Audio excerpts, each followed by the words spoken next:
a quick video on gluten, intolerance, allergy, whatever you want to call it really.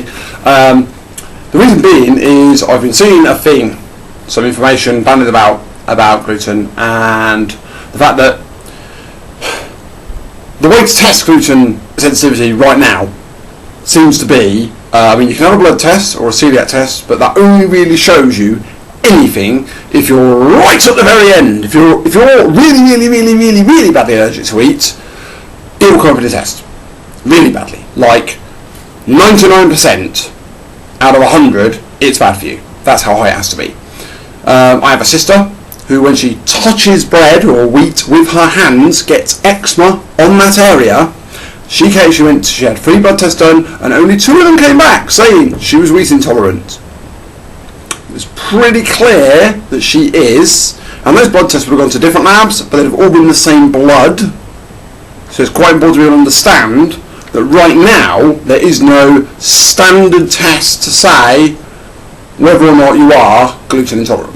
And saying this for a lot of other food allergies or allergic, whatever word you prefer, because fundamentally there is a difference, but I'm going to shelve that. It's not what I want to talk about here. Okay, one of the things I see quite often is people isolate it from the diet entirely, which I've done myself previously, and I generally eat gluten-free entirely. By generally I mean always wheat-free, and I will normally avoid gluten from other things. So I'll normally avoid oats, I'll avoid barley, and I'll avoid rye, because although I don't get as bad effects from those as I do from wheat, I still do get bad effects, and they're not generally worth it.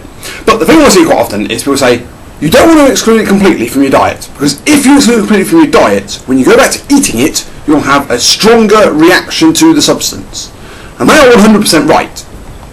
If you exclude something which you have a bad reaction to, when you go back to eating it again, you'll have a stronger negative reaction. It's almost like some kind of anaphylactic reaction where your body just says, we've told you before, leave this alone, and I want you to leave it alone now, have really bad symptoms, and maybe you'll get the message, Dumbo, basically. Okay, what do I say to these people?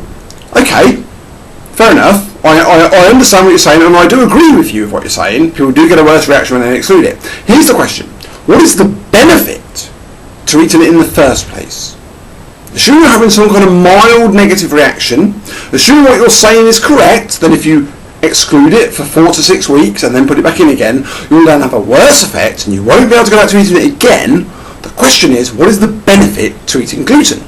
And the answer that always comes back is, well, you'll be able to continue eating gluten if you don't totally exclude it for a time period. So, the benefit of continuing to eat gluten is you can continue to eat gluten. Does this make sense? Now, as an analogy, I'll fall to this version, okay? I come to you and say, my face hurts. You say, why does your face hurt? Because I punch myself in the face on a regular basis. Why don't you stop punching yourself in the face? If I stop punching myself in the face, it hurts more when I next punch myself in the face. So you see, I punch myself in the face on a regular basis, I get used to the pain, I get a little bit inured to it, and when I punch myself in the face in future, it doesn't hurt as much. So you see, I can't stop punching myself in the face, or next time I punch myself in the face, it will hurt more. Now, I think the most common reaction to that story would be, that's a face palm, not a punch in the face, okay? And that is the exact reaction I have when people say to me, but if I exclude gluten now, in 6 weeks, when I put it back in again, if I am allergic, I'll have a worse reaction. This doesn't make any sense. If it's bad for you, it's bad for you. Don't eat it, or accept the bad effects, and just carry on. And I quite often say when I see healthier cake recipes, people quite often go, I want a cake, I want a chocolate cake, but I'm meant to be on a diet and being good. So, I will make it from this magical flour of magicalness. It doesn't contain any calories or carbs or whatever it doesn't have in it.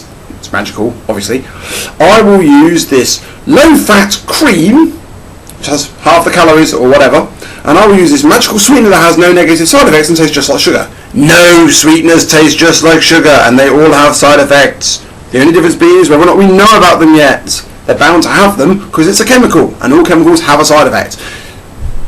It's just the way it is. Some of the side effects are wanted, like the sweetness, and some of them aren't, like the strangely artificial flavouriness of artificial sweeteners. Okay, so then they bake this cake, and it's a mock cake, and it tastes horrible quite often, and the person still feels guilty because they cheated on their diet. And the worst thing of all is they cheated on their diet with something that tastes, frankly, shit. My thoughts on this are this: I want a cake, here's a cake. It's very unhealthy for me. Therefore, I better really enjoy it, and it better be good. Nom nom nom nom nom! That was delicious. And now back to the diet, back to training hard, blah blah blah blah blah. I've earned the cake because I've spent 3 weeks training hard, and now I'm going to carry on training hard.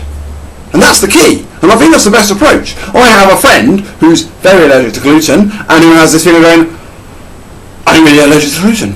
There is extremely tasty garlic bread. If I eat that bread, I'm going to pay for it later. But it's very tasty, and I'll have the tastiness now and the pain later. I'm going to take that payoff. And I genuinely think that is the best approach to healthy eating, is when you're going to have something that's bad for you, accept the fact it's bad for you, hands up. Don't make any bullshit. Don't try to make it with reduced fat spread.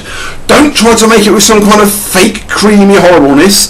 Don't make it with artificial sweetness. Just make it with the sugar, make it with the flour, gluten-free for me, obviously, wheat-free, and make it with the cream, and then eat it and enjoy it, and then move on with your life. If you're going to eat the cake and have the next 3 or 4 days of feeling guilty and terrible for yourself and make yourself walk for 4 miles a day, as if that's a challenge, maybe it is for you. Not judging, but if it's not, but if it is a challenge for you, then maybe resisting a cake should be easier. Then carry on with your life. Don't flagellate yourself with grief for 4 days after you've had a cake. If you're going to do that, don't eat the cake. Earn it. And that's generally how I think people should generally earn the treat, then have the treat. Because it's very easy to go, I'm going to have this treat today and then I'll make up for it tomorrow, and then over the next 3 days I will do more exercise, I will not sit as much on my ass. Chances are you won't. So just earn it, then eat it, and then move on again. Don't flagellate yourself with grief, but bear in mind the trade-offs. And just be willing to pay those trade-offs. That's it really. It was just a quick video. I probably forgot loads of stuff I meant to say. That's the way it always is.